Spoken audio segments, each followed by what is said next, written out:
तो आप देख रहे हैं आज तक, मैं हूं आपके साथ रोहित सरदाना। लगातार आज तक आपको सबसे सही, सबसे तेज कवरेज दे रहा है। और इस समय सुशांत मौत केस में एक और बड़ी खबर आ रही है। सुशांत की मौत के बाद उनकी गर्दन पर जो जख्म का निशान था, एम्स की टीम उस जख्म के राज को जानने में लगी है। लेकिन इसके पहले सुशांत की बहन Meetu Singh DRDO guest house पहुंच चुकी हैं। आपसे थोड़ी देर पहले मीतू सिंह, सुशांत सिंह राजपूत की बहन डीआरडीओ गेस्ट हाउस पहुंची हैं, जहां पर सीबीआई की टीम उनसे भी पूछताछ कर रही है, उनसे भी सवाल जवाब कर रही है। आपको बता दें कि सीबीआई इस मामले में अलग जांच कर रही है, ईडी इस मामले में अलग जांच कर रही है और नारकोटिक्स कंट्रोल ब्यूरो इस मामले में अलग जांच कर रही है।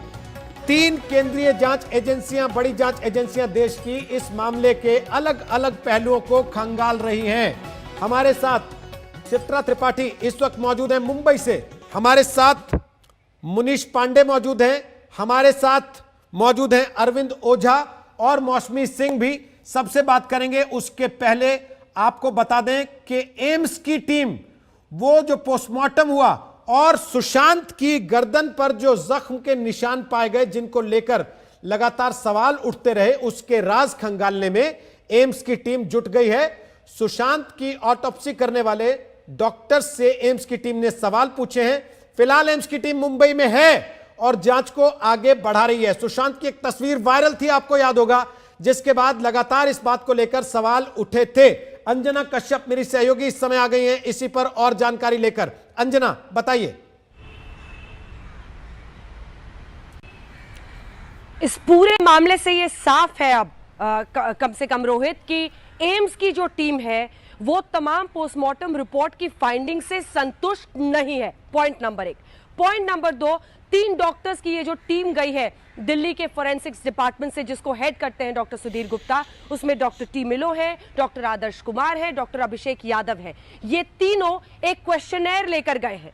इस क्वेश्चनेयर में सुशांत सिंह राजपूत की ऑटोप्सी करने वाले 5 डॉक्टर्स से 4 सवाल पूछे जा रहे हैं और 5 डॉक्टर्स को इस क्वेश्चनेयर के 4 सवालों के जवाब अलग अलग देने हैं। पॉइंट नंबर 2, पहला सवाल जो पूछा गया है, जिसमें एक बाकायदा पैराग्राफ है पहले, जिसमें पूरा बैकग्राउंड दिया गया है। अच्छा, आपको यह भी बताएं, क्वेश्चनेयर के साथ हर डॉक्टर को सुशांत सिंह राजपूत की वो फोटो भी दी जा रही है और इसी में पैराग्राफ में यह बताया गया है कि सुशांत सिंह राजपूत की ये फोटो वायरल हुई थी, तमाम जगहों पर छाई थी, उनकी बहन मीतू ने भी ली है। इन सब के बीच उस फोटो का जिक्र करते हुए कहा गया है कि इस फोटो की वजह से न सिर्फ सुशांत सिंह राजपूत के चाहने वालों ने बल्कि कई फोरेंसिक एक्सपर्ट्स ने पूरे विश्व में यह सवाल खड़ा किया कि आखिर जो चोट का निशान, जो जख्म उनके गले पर दिख रहा है, वो गले के बीचों बीच है, हॉरिजॉन्टल है, स्ट्रेट लाइन में है। ये आप कैसे समझाएंगे? क्योंकि ऐसा सिर्फ होमिसाइडल यानी मर्डर में होता है। अगर फांसी लगाई जाती है तो ऐसा जो भी निशान होता है फांसी लगाने वाले का, वो ऑब्लिक होता है, क्योंकि बॉडी का वजन एक तरफ चला जाता है और सबसे ऊपर गर्दन के ऊपरी हिस्से में होता है। लेकिन यहां पर चोट के निशान गले के बीचों बीच दिख रहे हैं और साथ ही एब्रेडेड होता है, मतलब खरोच भी होता है, क्योंकि वो पूरा कपड़ा होता है। तो 4 सवाल पूछे गए हैं इस पैराग्राफ की इंट्रोडक्शन के बाद। सबसे पहला सवाल, आपकी जो भी इस पूरे मामले में इंटरनल फाइंडिंग्स है या जो रिपोर्ट है, उन सबको दरकिनार करके सिर्फ इस लाइगेचर मार्क यानी जख्म के निशान पर आपकी क्या फाइंडिंग है, आप उसको कैसे देखते हैं, ये बताइए। क्योंकि उसमें पैराग्राफ में ये बताया गया है कि अगर सुसाइड होता तो ऑब्लिक होता, टेढ़ा होता, इसी के साथ खरोच होती, इसी के साथ गले में बहुत ऊपर ये निशान होता। दूसरा सवाल, आप ये बताइए कि आप इस कंक्लूजन पे कैसे आए कि ये होमिसाइडल नहीं है, यानी मर्डर नहीं है, ये सुसाइड ही है। आपके इस कंक्लूजन के पीछे की वजह क्या थी? तीसरे सवाल में भी पूछा गया है कि आखिर ये देखिए, ये जो 5 डॉक्टर्स की टीम थी रोहित, जिसने ये पूरी ऑटोप्सी की है, उसने अपने तरीके से तो उसको सुसाइड बता दिया था। अब इनका कहना है, जो तीसरे सवाल में है, कुर्ता पर स्पेसिफिक क्वेश्चन है कि कुर्ते का जो मार्क है वो इस तरह से कैसे बन सकता है, इस पर है। और चौथा कहा गया है कि ये जो तमाम सवाल आ रहे हैं, आप ऐसी कोई भी अपनी तरफ से दलील दे दीजिए जिससे लोगों को ये आश्वस्त कर दिया जाए कि हाँ, ये सुसाइड ही है। कुछ भी ऐसा स्पेसिफिक और कंक्लूडिंग और क्लोजर के साथ अगर आप अपनी बात कह दें इस मामले में तो वो इस्तेमाल हो जाएगा। तो ये डायरेक्ट एक कॉन्ट्रडिक्शन दिख रहा है। एम्स की ये टीम साफ कह रही है कि हमारे पास जो रिपोर्ट्स आई हैं और जो पिक्चर्स हैं उसमें कॉन्ट्रडिक्शन है, विरोधाभास है। एक तरफ सुसाइड, एक तरफ मर्डर। ये लाइगेचर, ये जो जख्म का निशान है, इसको समझाइए, क्योंकि आप ही लोगों ने सिर्फ उनकी बॉडी की ऑटोप्सी की थी। जी, तो पहले दिन से जो शक जताया जा रहा था सुशांत सिंह राजपूत की मौत को लेकर कि रहस्यमय मौत है, अचानक 15 मिनट में यह घोषित कैसे कर दिया गया कि यह सुसाइड है। अब उस थ्योरी पर पुख्ता सवाल एम्स के डॉक्टर्स की टीम उठा रही है। सुशांत सिंह राजपूत की बहन मीतू सिंह इस वक्त डीआरडीओ गेस्ट हाउस पहुंच गई हैं, जहां सीबीआई की टीम उनसे पूछताछ कर रही है। विद्या हमारी सहयोगी वहां पर इस समय मौजूद हैं, हम उनके पास एक बार चलते हैं। विद्या से सीधे बात करेंगे। विद्या, मीतू सिंह एक बार फिर डीआरडीओ पहुंची हैं वहां पर, उनसे क्या पूछेगी सीबीआई की टीम आज? जी देखिए, बहुत सारे सवाल हैं। मीतू सिंह जब पहुंची थी तब रिया घर से निकल चुकी थी और रिया के जाने के बाद मीतू सिंह वहां पे तब तक थी जब तक 2 दिन और उसके बाद ही सुशांत सिंह राजपूत की मौत हुई थी। तो क्या हुआ था और उसके बाद मौत के बाद जब मीतू सिंह जब वहां पहुंची थी तो क्या देखा था उन्होंने, किस तरह का लोगों का रिएक्शन था, लोग कहां पर थे जो सुशांत सिंह राजपूत के घर में रहते थे, जैसे कि संदीप, धीरज, जो केशव है, ये लोग कहाँ रहते, कहाँ पर खड़े थे, किस तरह से थे, ये सब जानने के लिए सीबीआई कल उन्हें लेके गई थी। 8 घंटे की पूछताछ हुई थी। उसके बाद आज फिर यहाँ डीआरडीओ में लाया गया है और यहाँ पर हो रही है फिर से पूछताछ। अब देखें कितने घंटे की पूछताछ होगी, लेकिन सवाल वही है कि किस तरह से वो थे सुशांत सिंह राजपूत आखिरी दिनों में, जब तक उन्होंने देखा था 2 दिन पहले तक सुशांत सिंह राजपूत के साथ वो थी, आखिर क्या वजह थी वो चली गई थी, और इसके बाद आखिर जब वो आई, जब लोगों ने उनको फोन करके बोला कि सुशांत सिंह की बॉडी मिली है, तब उस समय वहां पर क्या देखा था उन्होंने, ये सब पूछताछ चल रही है डीआरडीओ में। बिल्कुल, वापस आते हैं आपके पास। अरविंद ओझा हमारे साथ हैं, मौसमी सिंह हमारे साथ हैं, मुनीश पांडे हमारे साथ हैं। अरविंद ओझा, बहुत से लोग जो ये कह रहे थे कि एनसीबी में ही तेजी दिख रही है, सीबीआई क्या कर रही है? अरेस्टिंग तो करनी होगी तो सीबीआई को करनी होगी, एनसीबी का मामला तो बिल्कुल अलग है। ड्रग्स के मामले को सुशांत की मौत के मामले से जोड़कर क्यों देखा जा रहा है? अब जब अंजना बता रही हैं कि एम्स की टीम को संतुष्टि नहीं हुई है पिछली रिपोर्ट पर, कुछ उन्होंने सवाल उठाए हैं, क्या उन तमाम लोगों को जवाब दिया जा सकता है जो कल से इसको अलग अलग दिशा में डालकर बात को कंफ्यूजन क्रिएट करने की कोशिश कर रहे थे? अरविंद,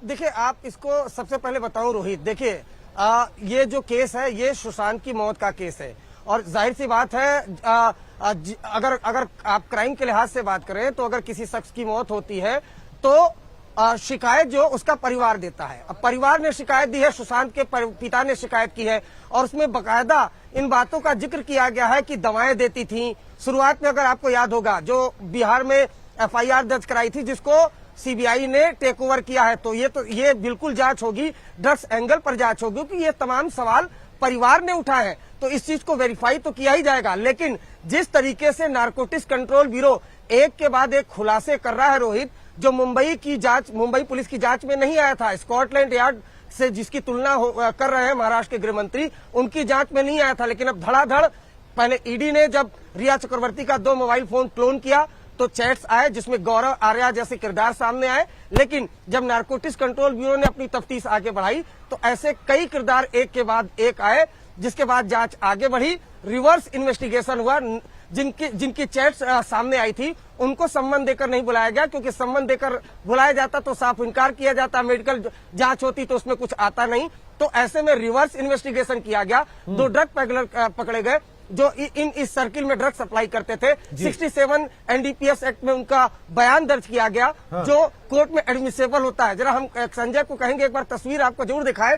देखिए, अब यहाँ नारकोटिक्स कंट्रोल ब्यूरो के दफ्तर के बाहर के हालात बिल्कुल बदल चुके हैं।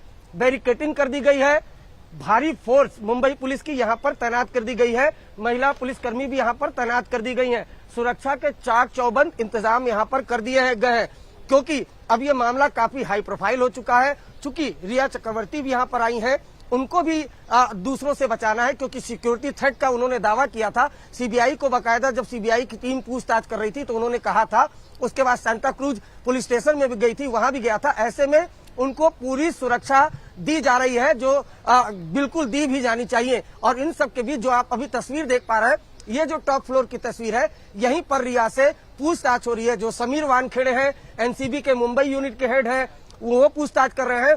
और ये जो पूरा इन्वेस्टिगेशन है, जो क्रैक डाउन हुआ है, जिसमें अब तक 8 लोग गिरफ्तार हो चुके हैं, रिया चक्रवर्ती पर गिरफ्तारी की तलवार लटक रही है, उस केस को क्रैक करने वाले केपीएस मल्होत्रा, वो इस मामले की जांच कर रहे रोहित। इसके अलावा मैं बता दूं कि 3 एजेंसियां हैं, वो अलग अलग जांच तो जरूर कर रही हैं। ईडी फाइनेंशियल एंगल पर जांच कर रही है। आपको याद होगा, आज तक ने 36 मिनट का जनवरी 2020 का ऑडियो चलाया था, जिसमें सुशांत, रिया चक्रवर्ती के पिता सुशांत के जो मैनेजर थी श्रुति मोदी, वो उसमें बातचीत कर रही थी, जिसमें सुशांत भी थे। लगातार बातचीत होती थी फाइनेंशियल एंगल पर। उससे ये पता चल रहा था कि रिया के परिवार का कितना दखल था। तो उस ऑडियो को लेकर और ईडी जांच कर रही है, फाइनेंशियल एंगल को लेकर narcotics control bureau drugs angle पर जांच कर रहा है, और सीबीआई तो जांच कर ही रही है कि हत्या है आत्महत्या। वापस आते हैं आपके पास अरविंद ओझा। मौसमी सिंह देखिए वहां पर मौजूद है, जहां इस वक्त सुरक्षा एकदम चाक चौबंद कर दी गई है। हालात पहले से एकदम बदल गए हैं।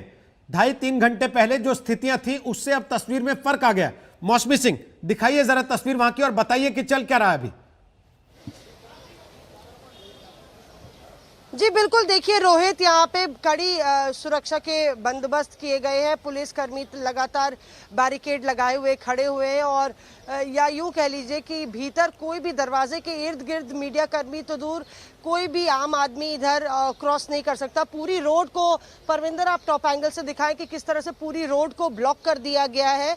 और यहाँ पे रिया से पूछताछ चल रही है। जैसे कि अरविंद बता रहे थे, नए नए किरदार आते जा रहे हैं रोहित, लेकिन इस नाटक में भी नए ट्विस्ट और टर्न आ रहे हैं। और बॉलीवुड, मुंबई बॉलीवुड की है, और बॉलीवुड की इस बड़ी मिस्ट्री को सॉल्व करने के लिए तमाम एजेंसियां तो लगी हैं, पर जिस तरह से रिया इसको कन्फ्रंट कर रही है, और जो रिया की जवाब दे रही है, जो उससे बहुत कुछ कहानी सामने आती है कि किस तरह से रिया इस पूरे मसले को बैटल करेंगे और कैसे सामना करेंगे एजेंसियों का। आप देखिए, उनके फादर ने कल एक बयान जारी किया, जहां पे उन्होंने कहा कि मेरा बेटा तो जेल चला ही गया है, अब मेरी बेटी की बारी है। हम लोग एक मध्यम वर्गीय परिवार हैं, इसके बावजूद भी मतलब कि एक तंज कसते हुए उन्होंने कहा कि इंसाफ होना चाहिए देश में, और इसलिए इंसाफ के लिए सब कुछ जायज है। तो तंज भरा उनका ये बयान था। और सुबह भी जैसे ही रिया अपने घर से बाहर निकली हैं, तो उनके वकील ने जो बयान दिया कि प्यार करना कोई जुर्म नहीं है, और रिया लगातार कोई भी बेल, तमाम एजेंसियों की जांच चल रही है, चाहे वो बिहार पुलिस हो, ईडी हो, सीबीआई हो, मुंबई पुलिस ने जांच की, और अब एनसीबी कर रही है, पर किसी भी जांच में रिया ने बेल अभी तक नहीं ली है। तो बहुत महत्वपूर्ण है, एक तरह से रिया के वकील बाकायदा जो सलाह मशवरा करके रिया आगे कदम बढ़ा रही हैं, और रिया के वकील भी पूरा आधार बना रहे हैं कि कोर्ट में किस तरह से रिया का बचाव हो जाए, उसकी तैयारी हो रही है। हालांकि भीतर लगातार घंटों से जांच पड़ताल चल रही है। 3 घंटे होने को आए हैं।